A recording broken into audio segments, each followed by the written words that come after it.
Hilchos Shvisas Asor Perek Sheni, the laws of resting on the 10th day of Tishrei, Yom Kippur, chapter 2. We saw yesterday that there's two primary mitzvahs associated with Yom Kippur. Number one, abstaining from work. The Rambam doesn't have any need to elaborate on that because it's exactly like Shabbos. Whatever is forbidden on Shabbos, as we said yesterday, is forbidden on Yom Kippur. So the Rambam doesn't spend any time in these laws defining the parameters of forbidden work on Yom Kippur. It's already been explained. Today, we're going to learn about the other primary mitzvah of Yom Kippur, the mitzvah of afflicting ourselves. Fasting, not eating and drinking. There are other ways to do affliction. That's tomorrow's topic. Bathing, anointing, wearing shoes, marital relations, that's tomorrow. Today we focus on the primary element of afflicting ourselves, which is the idea that we do not eat and drink on Yom Kippur, and we get the definitions, the parameters of the laws relating to that. Halacha Aleph says the Rambam, Ha'oichel b'yom kippurim, a person who eats on Yom Kippur, ma'acholin ha're'uyin lechol la'adam, foods that are fit for human consumption. Ki koiseves hagasa, and he consumes the amount, the volume of a juicy, ripe date, shehi paches mikebetza ma'at, which is just under the volume known in halacha as an egg size. Harei ze chayav, you're liable. That's the amount you have to consume to be liable on Yom Kippur. In many other areas of halacha, the amount that's considered to be eating is a kazayit, an olive size. Here on Yom Kippur, you have to eat a little more, a date size. And that's because in order to violate the mitzvah of eating on Yom Kippur, it's not enough that you eat. You have to eat enough that, as the Talmud calls it, you calm your mind down. So even if the Torah typically recognizes an olive size as you've already eaten, but it's not until you eat a date size that your mind is considered to be somewhat satiated and calmed from fasting. Therefore, on Yom Kippur, you're only in violation if you eat a koseves, the size of a date. All foods combine to this. So you can eat, half a date size of an apple, half a date size of an orange, together it's a date size, you've violated Yom Kippur. If you drink liquids that are fit for human consumption, a cheekful of the drinker, and here there isn't a standard amount. Everybody is measured according to his cheeks. Chayav, you're liable. How much is considered to be a cheekful? So although in the picture you have a guy blowing up both of his cheeks, the truth is, it's the size of one cheekful. If you moved all the liquids in your mouth to one side, and it would be seen that you've filled your cheek, that's the amount that holds you liable on Yom Kippur. In an average person, this amount is paches me revius, just under what's called a revius, about 3 ounces, just under that. Like food, when it comes to drink, all liquids combine to equaling this amount to have you be in violation of this prohibition. However, eating and drinking do not combine. So if you had a little bit of apple and a little bit of water, they don't combine to create the amount to hold you liable. Halacha Beis, doesn't matter what you eat. You can eat permitted foods or forbidden foods. You can go in pigul, like pigul means disgusting. It's a reference to sacrificial meat that was offered with the wrong intent. When you bring a sacrifice, besides for the actual acts that are involved, and there are many, many acts and many, many specific laws, the intent matters a lot. The Kohen who is offering the sacrifice has to have the right intentions. If he doesn't, the meat is called pigul, and it is forbidden to be eaten. So if you ate pigul on Yom Kippur, it's also a violation. V'noisar, if you eat leftover meat, sacrificial meat has a time frame when it can be eaten. Some sacrifices have to be finished the night they were brought. Some can go for another day. Once the meat stays over the ascribed time frame, it's called noisar, leftover meat. If you eat noisar on Yom Kippur, you're also in violation of Yom Kippur. V'tevel, if you eat tevel is untithed produce. Unevelis or trefes, or if you eat non-kosher animals, or mortally wounded kosher animals, which will die within a year, they're also forbidden to be eaten. V'chelev, if you eat forbidden fats or blood, since you ate foods that are edible, fit for human consumption, you will be liable, you will incur excision on account of having eaten on Yom Kippur. Halacha Gimel, if you ate or drank less than their proper amount, you're not going to be held liable for excision, even though there's a biblical prohibition to eat less than their amount. even if there's an amount that will cause you to violate the threshold of the prohibition, even doing less than that amount is also biblically forbidden. But we can't punish you for it. Ein chayavin kares ela al kashir. You're only liable for excision when you eat the proper amount. If a person eats or drinks a half an amount on Yom Kippur, the rabbis can come in and give you rabbinic lashes. But again, biblically, no punishment. Halacha dalet. We said in the first halacha of this chapter that all foods combine to hold you liable. What if you ate foods in intervals?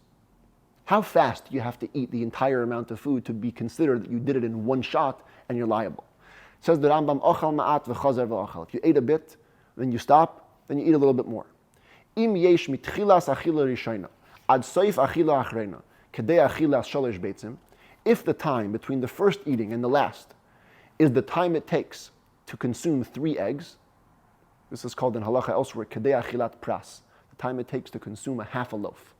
3 egg sizes, harei elu mitzdarfes lekashir. Then all the food that you consume during that time frame has to be combined, and if in total it was the amount of a date size, you violated the prohibition of Yom Kippur. V'im lav, but if the intervals were so big that from the beginning of the first food to the end of the last food, there was more time than the time it takes to eat 3 eggs, ein mitzdarfes lekashir, all the food eaten in that interval does not combine to become one amount. There's a big argument as to how long this time frame is to eat 3 eggs. Some say as little as 2 minutes, some say as much as 9 minutes. So there's a lot of wiggle room here as it comes to defining this time frame. But regardless, that's the halacha. Shasa ma'at v'chazar v'shasa. What about drinking? You drink in intervals. A little bit of drink, then a little bit of drink later. Im yesh mitchilas shasiyah rishayna ad soif shasiyah acharayna kedei shasiyas revius. If from the beginning of the first drink to the end of the last drink, the time that elapsed is enough time that it takes to drink a revius, about 3 ounces, mitzdarfin l'shir, then all the drinks, all the liquid that you consume during that time combines to equal the amount of, we said before, malay lugma of the cheekful, and if there's a cheekful has been consumed in that time frame, you're liable. If not, if the time that elapsed was greater than the time it takes to drink a revius, ein mitzdarfin, then all the liquids you consume during that time do not combine and you're not held liable biblically. Halacha hey, ochal ochlim she'einun ru'uyin l'ma'achal adam. If you ate foods that are not fit for human consumption, like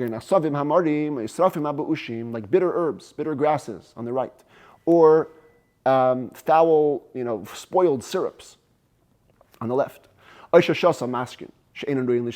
drink liquids that are not fit for human consumption, like brine, or a fish brine, or live raw vinegar. Even if you consumed a lot that day of this stuff on Yom Kippur, you're exempt from the biblical punishment of excision. But we will give you rabbinic lashes, because you at the end of the day, you consumed stuff, even if it isn't humanly edible. Halacha vav, if you drink vinegar diluted in water, chayav, you're liable. That's biblically liable. That's considered to be fit for human consumption. One who chews peppercorn or dry ginger or something like that on Yom Kippur, potter, you're exempt. It's not called humanly edible. But moist ginger, you are held liable for that. If you ate the leaves of a vine, or they say here, leaves of a vine, potter, you're exempt. Lulve gefanim, but the buds of a vine, chayav, you're liable. Those are considered to be humanly edible. What's called the buds? Anything which budded during the time between Rosh Hashanah and Yom Kippur. Fascinating. Here we're on Rosh Hashanah. This chapter is studied on the second day of Rosh Hashanah. Of course, this video wasn't recorded on the holiday. It's pre-recorded. But we're learning about Rosh Hashanah and Yom Kippur on Rosh Hashanah. Yesad al zeh, but if they had budded before Rosh Hashanah, harehin ke'etzim upater. They're considered to be like wood, not human consumption foods, and you're exempt for them. And the same applies in any similar situation. You have to find out if it's edible for humans or not, and that will, based on that, will determine whether you're liable for biblical punishment or not. Halacha zayin ochal tzali b'melach. If you ate roast meat, which has been salted, mitzdaref hamelach labasar. The salt combines with the meat to create the total amount to hold you liable. Tzir sha'agab be'yarak, brine on top of vegetables, mitzdaref, they combine. Because food accessories that are mixed with food are considered to be like the food themselves. Let's say a person was extremely full because he had eaten so much. Let's say just before Yom Kippur, okay, he eats a ton of food. His stomach is blowing up. And then on Yom Kippur, he eats food, properly, humanly edible food. But for him, it's like way past the breaking point. He's super full. It's almost disgusting for him to eat this food. Pater, you're exempt. As though you ate food which isn't fit for human consumption. Even if this extra food would be fit for somebody who'd be hungry, it's not fit for somebody who's full like you are in your situation. You're literally eating, the extra food is disgusting for you. So it's not considered edible for you, and so you're not held liable for it. Halacha ches, we move to the laws of sick people on Yom Kippur. We saw on Shabbos can be violated for somebody who is sick, deathly sick. So to Yom Kippur, when it comes to fasting, under certain circumstances, the laws of fasting can be broken for somebody who is sick. And just so we can see it as an outline before we get into the details, there's 3 categories. You have a sick person who says, tzarich, I need food. If the sick guy says, I need food, you always feed him, even if there are doctors against him. You listen to him. If he says, eini tzarich, he says, I don't need food, then you don't feed him unless an expert doctor says he needs food. That's the only case. If the sick person doesn't say either way, doesn't express his opinion, so then of course, if an expert doctor says to feed him, you feed him. What if there's fights among the doctors? So the Rambam says, if it's a one-on-one fight, one doctor says feed him, the other one says no, you feed him. If there's several doctors fighting, you follow the majority. And if it's a tie, say it's 2-on-2, then it's like 1-on-1 and you feed him. That's what's coming up in this halacha number 8. And I will see it as the Rambam says it. A sick person who is dangerously ill. He asks, he says, I need food. He asks to eat on Yom Kippur. Even if expert doctors say he doesn't need food, we feed him based on his own request. Till he says it's enough. What if the sick person says, I don't need food? Second case. So if the doctor says he needs to eat, we feed him based on the doctor's words. If he's an expert doctor. But so long as the expert doctor doesn't say to give him food, since the sick guy says I don't need food, we don't feed him. What about, and the commentators explain it, it means he didn't say either way. He didn't express his opinion. One doctor says he needs food. The other one says not.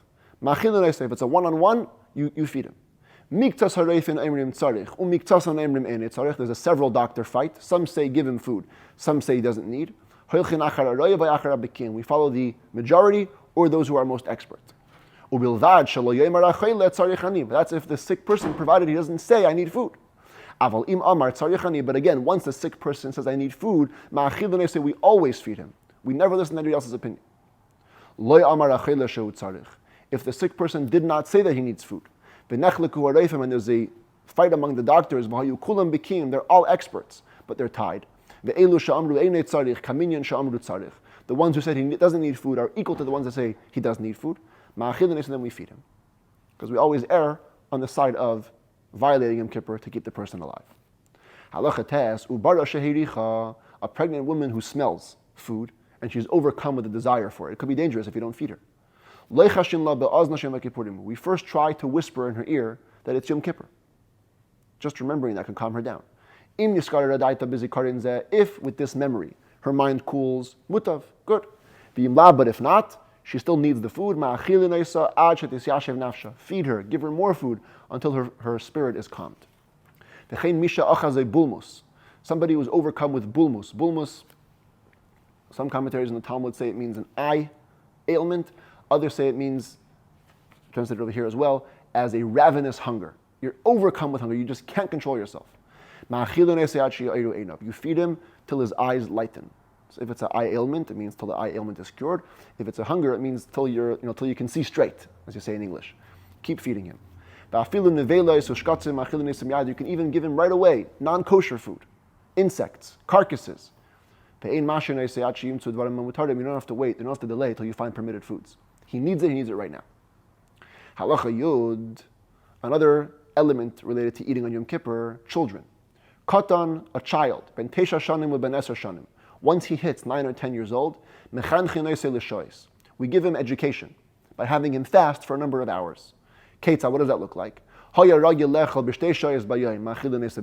If typically he had his breakfast 2 hours into the day, we give it to him at 3 hours into the day. If he was used to having it at 3 hours into the day, we give him 4 hours into the day. According to the strength of the child, you keep on adding some hours to his amount of fasting. Once he hits 11 years old, bein zachar, bein nekeva, both male and female, he should fast the complete fast, rabbinically, to educate him in mitzvahs. Because the next year, the girl will already be bat mitzvah, she'll have to fast, and the boy, 2 years before, it's already a good time to begin educating him. Halacha Yud Aleph. Of course, by the way, the modern day commentators explain that this is not if it in any way interferes with health. For a young child to fast, if it's dangerous, you don't let him fast. But certainly do the incremental increasing. Have them fast a little more and a little more till they get to bar bat mitzvah age, when they then must fast biblically.